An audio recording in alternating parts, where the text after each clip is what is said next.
꿈의 언어와 관습적인 언어, 토의적, 민간적 신앙과 어떻게 다르냐, 뭐 이런 거로 지금 나오고 있습니다. 그래서 이제 구렁이에 관한 것이 이제 어떻게 전개되느냐 하면은 이제 구렁이 하면은 크게 이제 우리가 구렁이 하면은 크게 이제 한번 봅시다.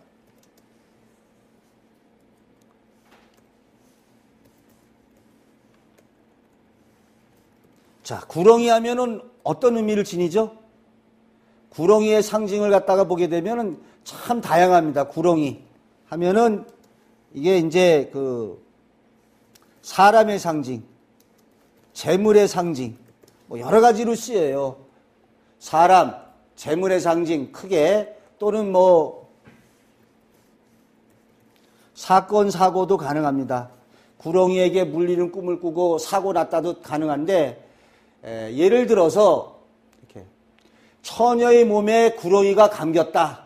이거는 어떻습니까?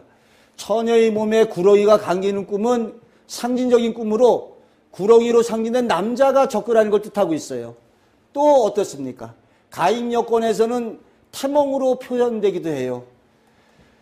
이러한 걸 이용해서 영화나 TV에서 구렁이가 몸에 감아드는 장면을 보여줌으로 인해서 애인이 생기거나 태몽으로 실현될 것을 암시하고 있기도 합니다.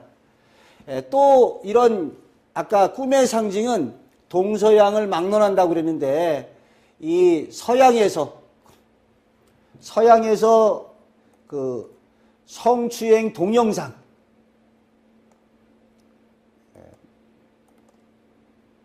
성추행 예방 동영상을 만들었는데 이런 걸 갖다가 만들어요. 그러면 이거는 뭐가 되겠습니까?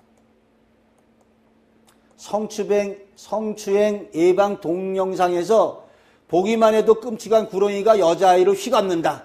그럼 이때 이 구렁이는 구렁이같이 못된, 뭐라고 그럴까요? 못된 놈이죠. 못된 놈.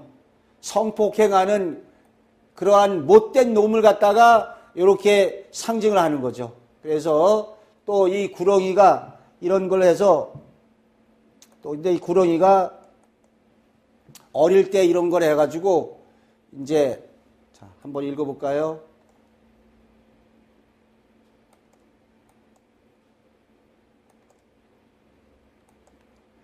자, 구렁이는 사람 피부빛을 띠고 남자 성기처럼 생긴 걸 갖다가 이렇게 동료에 나와요. 구렁이는 여자의 몸을 껴안고 떠나지 않는다. 나중에 죽어서 관 속에 들어간 후에 스르르 빠져나간다. 이러한 동영상을 갖다가 만들어서 어떤 걸 얘기하느냐, 바로 이러한 얘기를 한다는 거죠. 어릴 때 당한 성추행이 얼마나 치유하고 힘든지 성기 모양의 구렁이를 등장시켜서 못된 남자가 성추행하는 것을 상징적인 동영상을 보여주고 있다. 일상생활에서 이렇지만은 꿈에서도 역시 구렁이가 못된 남자로 등장할 수 있다는 거죠. 그래서 이렇게 본다면 뭐 제가 주장한 것처럼 꿈의 상징 기법은 어떻죠? 이러한 상징은 뭐 우리나라만 그런 게 아니라 동서양을 막론하고 시대를 초월해서 보편적으로 왔다, 이런 얘기죠. 우리나라를 보면 어떻습니까? 우리나라에 보면은 그 상사뱀 전설이 나옵니다. 저기 춘천에 가면은 청평사라는 절이 있는데 거기에도 나옵니다. 그래서 이제 이 우리 상사뱀 전설이 바로 이런 겁니다. 상사뱀 전설이 그 사람이 한을 품고 죽었을 때 뱀이나 구렁이로 변해요. 그래서 이제 우리나라 이전에 이렇게 보면은 어느 선비를 갖다가 이제 그 처녀와 이렇게 지내다가 처녀를 갖다가 이제 이렇게 배신하고 뭐 다른 여자랑 이렇게 산다든지 이럴 경우에 그 선비가 있는 곳에 처음에는 요만한 뱀이 하나 찾아 들어와요. 민속적인 전하는 얘기로. 뱀이 이렇게 와서 뱀을 죽여요. 그러면은 처음에 새끼손가락만한 게 그 다음에 이 검지손가락만한 굵기의 뱀이 나타나요. 그것도 죽이면 그 다음에 더 큰 뱀. 나중에는 이만한 구렁이가 돼가지고 집에 들어와요. 죽여도 다른 더 큰 뱀 구렁이로 나타나는 거죠. 그래서 나중에는 죽이는 거 포기하고 방 안에다가 이렇게 항아리 하나 갖다 놓습니다. 항아리. 그러면은 그 구렁이가 쓱 와가지고 그 항아리 속에 들어가 있어요. 그래가지고 선비가 밥 먹을 때는 이렇게 항아리에서 빼내가지고 아이고 우리 낭군 밥 먹는구나 이렇게 쳐다보고 있어요. 다른 곳으로 발령나면은 등에다가 그 항아리 얻고 가요. 저기 춘천의 청평사에도 이렇게 원통하게 죽은 사람이 뭐 또는 이렇게 뱀이 돼가지고 떨어지지 않는데 청평사 와서 그 뱀을 떨치게 해줬다고 고맙다고 청평사라는 절을 세웠다. 이런 그 상사뱀 전설이 나옵니다. 또 이런 게 그 문학작품에 원형되기도 하죠. 우리 저 윤홍길에 장마라고 있습니다. 장마. 장마에서는 이제 빨갱이, 한쪽은 아들이 국군이 관하는 빨갱이에요. 그런데 이 자우익의 이른을 대립을 친할머니와 외할머니가 토속신앙에 의해서 극복되어감을 다루고 있다. 그래서 집에 온다던 아들인 그 빨갱이 아들이 온단 날짜에 못 오고 구렁이가 돼서 들어오죠. 근데 그거 보고 기절해요. 그런데 외할머니가 이 구렁이가 뭐라고 생각합니까? 구렁이가 죽은 아들이 환생해서 찾아온 거로 알고 잘 달래서 보내죠. 그러니까 그 친할머니가 참 고맙다라고 이제 얘기를 하고 있습니다. 이렇게 이런 구렁이의 것이 우리 문학작품이나 또는 이렇게 토속신앙이나 관습적 상징에서 사람의 상징으로 많이 쓰이는 걸 알 수가 있죠. 자, 다시 결론적으로 말씀드리면 꿈의 상징과 문학적 상징과 관습적 언어 사용과 또 뭐가 되겠습니까? 문학적 상징, 관습적 언어 상징, 꿈의 상징과 일치한다라는 걸 알 수 있습니다. 그래서 요거 소개해드린 바가 있는데 부분 일상의 관습적 언어하고 꿈의 상징 언어를 한번 보겠습니다. 그래서 일상의 언어하고 어떤 관습적 언어하고 어떻게 일맥상통가 있는지 사례를 살펴보겠습니다. 요거는 아까 예를 들었죠. 너 이 자식 옷 벗고 싶어? 그러면 어떻습니까? 옷 벗고 싶어 그러면은 잘리고 싶어? 꿈속에서도 옷을 잃어버리면 실직합니다. 그 다음에 꽃뱀에 물렸어도 아까 살펴본 바가 있습니다. 꽃뱀에 물렸다는 것은 어떻습니까? 이런 꿈을 꾸면 꽃뱀으로 상징된 여성의 유혹에 넘어가게 되죠. 누구누구의 오른팔이다. 이것도 뭐 다 말씀드렸는데, 자, 오른팔은 어떻습니까? 팔이 잘리는 꿈을 꾸면 오른팔과 같은 존재의 부하 직원을 잃게 되는 일로 실현되겠죠. 부하 직원을 잃게 되는 일로 실현된다. 너 죽여버린다. 이것도 역시 뭐가 되겠습니까? 상대방에게 굴복과 복종을 강요하는 거죠. 너 죽여. 꿈에서도 죽이는 것은 제약, 굴복, 복종을 뜻한다. 자, 바지씨 잘 지내니? 라는 말이 우리가 쓸 수가 있어요. 바지씨 잘 지내냐? 일상 언어에 쓰는데 꿈에서도 바지가 찢어지는 꿈을 꿨는데 남자친구하고 이별을 합니다. 그러니까 바지가 바로 남자친구로 나타낸 거죠. 근데 야, 바지씨 잘 지내?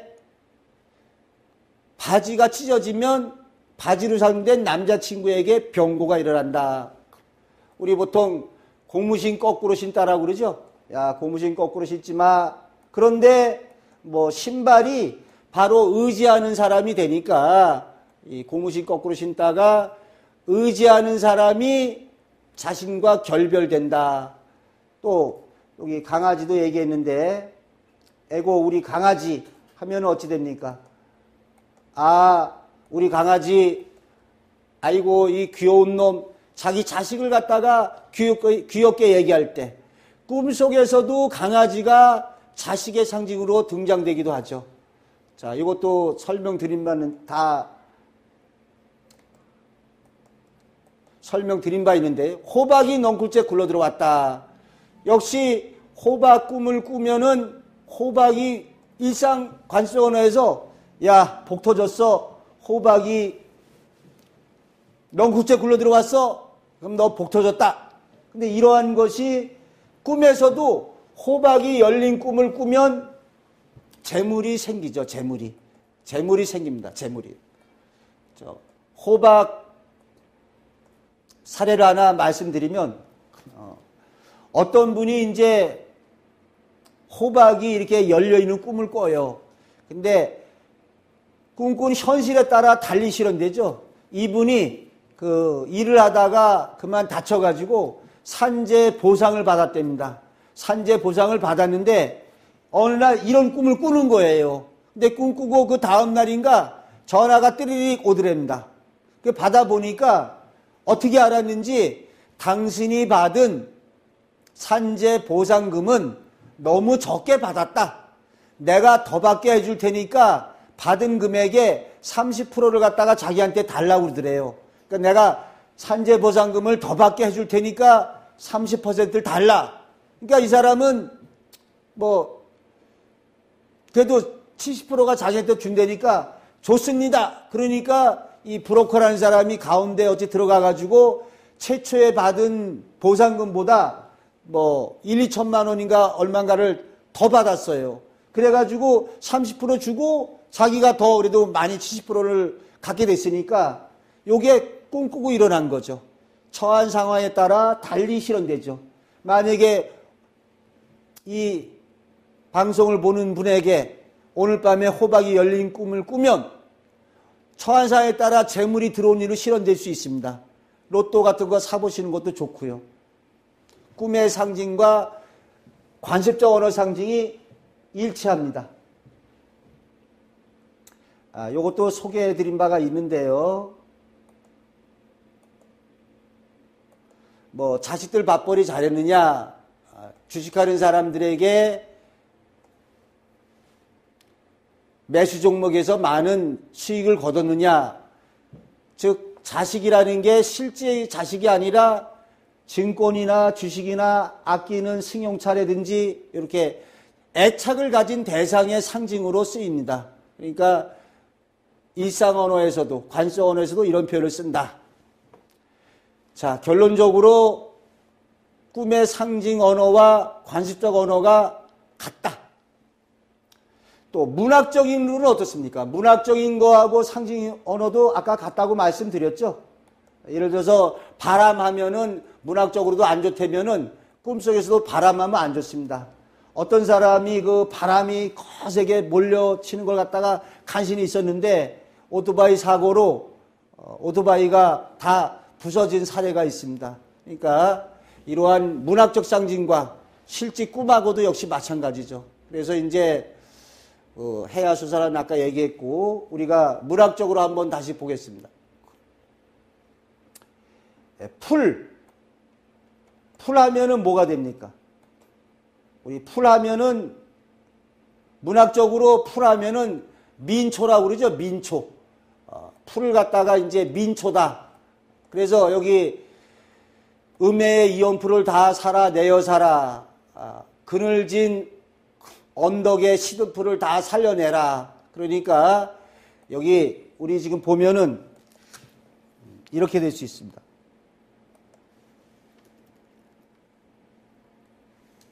풀, 나무, 숲, 이런 것이 전부 다 어찌 보면은 사람의 상징이 될 수 있다는 거죠. 근데 이 풀은 힘없는 민초, 서민, 그러면 나무는 그보다 조금 중산층, 숲은 더 잘 나가는 사람, 이렇게 볼 수도 있어요. 그래서 이렇게 문학적인 상징 의미가 우리의 꿈의 상징 의미하고 일치합니다. 예를 들어서 여기 그 나무로 보면은 여기 성경에 보면은 그 느부갓네살 그 왕의 꿈에서 왕 자신이 거대한 나무로 상징돼서 나와요. 거대한 나무. 그러니까 여기는 왕이니까 그래도 거대한 나무죠. 거대한 나무로 상징돼 나오고, 그 다음에 또 예를 들었지만은 한번 보시면 예를 들었지만은 그 시어머니가 중풍으로 오른팔을 못 쓰게 됐는데 그 전에 고목나무 가지가 부러지는 꿈을 꿔요. 그러면은 고목나무 오래됐다, 나이 많은 시어머니, 가지가 부러졌다, 오른팔 못 쓰게 됐다. 이렇게 꿈의 상징이 적용되고 있죠. 그러니까 그런데 우리가 문학적으로도 어떻습니까?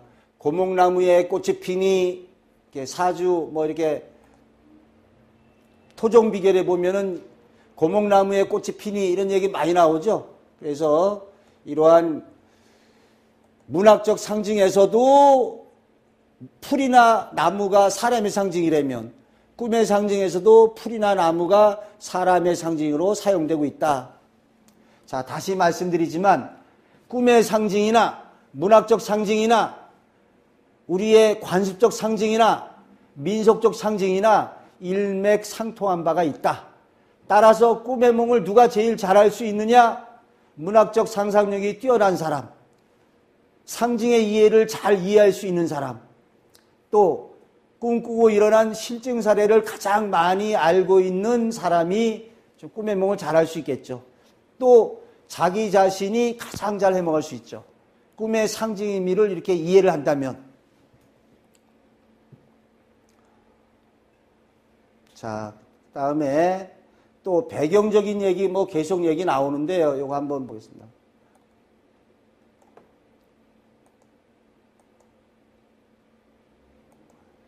자, 그 다음에 꿈속의 배경적인 요소도 소설의 배경과 역할 일맥상통하게 전개되어 있어요.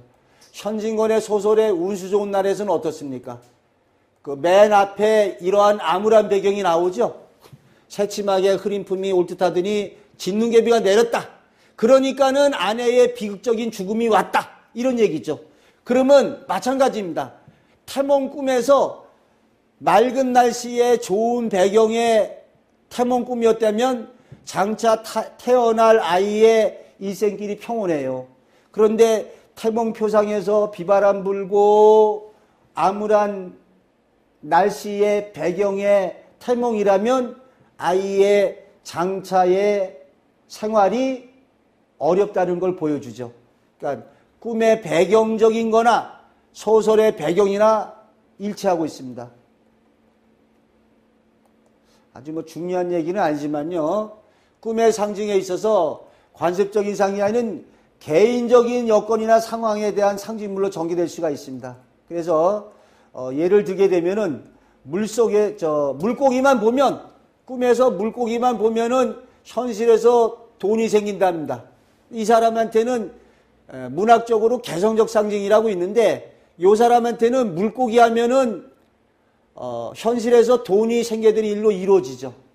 저 같은 경우는 꼭 꿈꾸면 바둑에서 내 돌이 이렇게 상대방에게 따이게 되면 재물이 나가고 주식에서 손실을 보고, 반대로 내가 상대방의 대말을 확 잡는 꿈을 꾸면 주식에서 재물적 이익이 나고, 이렇게 사람에 따라서 어떠한 개성적인 상징물이 전개될 수도 있습니다.